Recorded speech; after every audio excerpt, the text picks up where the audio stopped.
Welcome to my channel, The Spiritual Sar, Simplifying Bhagavad Gita. Shrimad Bhagavat Gita अध्याय 2 श्लोक 9। संजय उवाच एवमुक्त्वा हृषीकेशं गुडाकेशः परन्तपः न योत्स्य इति गोविंद मुक्त्वा तूष्णी बभूव।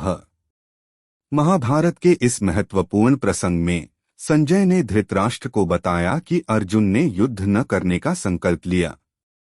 यह संवाद केवल एक साधारण संवाद नहीं है, बल्कि इसमें गहरे अर्थ और भावनाएं छिपी हैं। संजय ने कहा, इस प्रकार कहने के बाद शत्रुओं का दमन करने वाला अर्जुन कृष्ण से बोला, हे गोविंद, मैं युद्ध नहीं करूंगा, और चुप हो गया।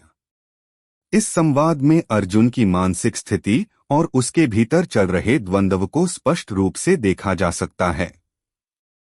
धृतराष्ट्र को यह जानकर परम प्रसन्नता हुई होगी कि अर्जुन युद्ध न करके युद्धभूमि छोड़कर भिक्षाटन करने जा रहा है, किंतु संजय ने उसे पुनः यह कहकर निराश कर दिया कि अर्जुन अपने शत्रुओं को मारने में सक्षम है, परंतु यद्यपि कुछ समय के लिए अर्जुन अपने पारिवारिक स्नेह के प्रति मिथ्या शोक से अभिभूत था, किंतु उसने शिष्य रूप में अपने गुरु श्री कृष्ण की शरण ग्रहण कर ली।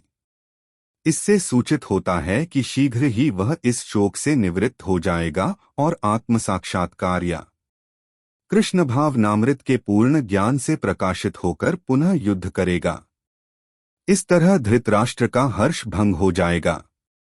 अर्जुन ने श्री कृष्ण की शरण ग्रहण की। यह निर्णय केवल एक साधारण निर्णय नहीं था, बल्कि उसके भीतर चल रहे द्वंद्व का समाधान था। श्री कृष्ण, जो इंद्रियों के स्वामी हैं, ने अर्जुन को आत्म साक्षात्कार और कृष्ण भाव नामृत के पूर्ण ज्ञान से प्रकाशित किया। इस प्रकार अर्जुन का युद्ध से इनकार और उसके बाद की घटनाएं महाभारत के इस महत्वपूर्ण प्रसंग को और भी गहन और रोचक बनाती हैं।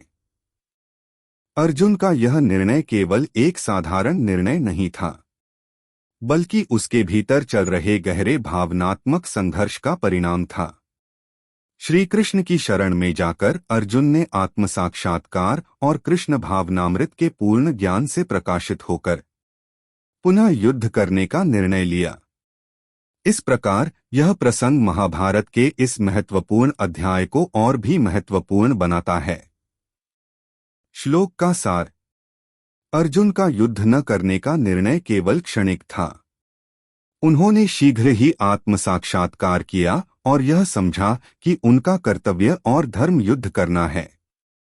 भगवान श्री कृष्ण की शरण में आकर उन्होंने यह सीखा कि धर्म का पालन ही जीवन का परम उद्देश्य है। इस प्रकार अर्जुन ने अपने मोह और शोक को त्याग कर धर्म का मार्ग चुना और युद्ध के लिए तैयार हो गए, जिससे धृतराष्ट्र की सभी आशाएं टूट गईं। अगर आप इसी प्रकार श्रीमद् भगवत गीता सुनना चाहते हैं तो please like, share, subscribe, also comment.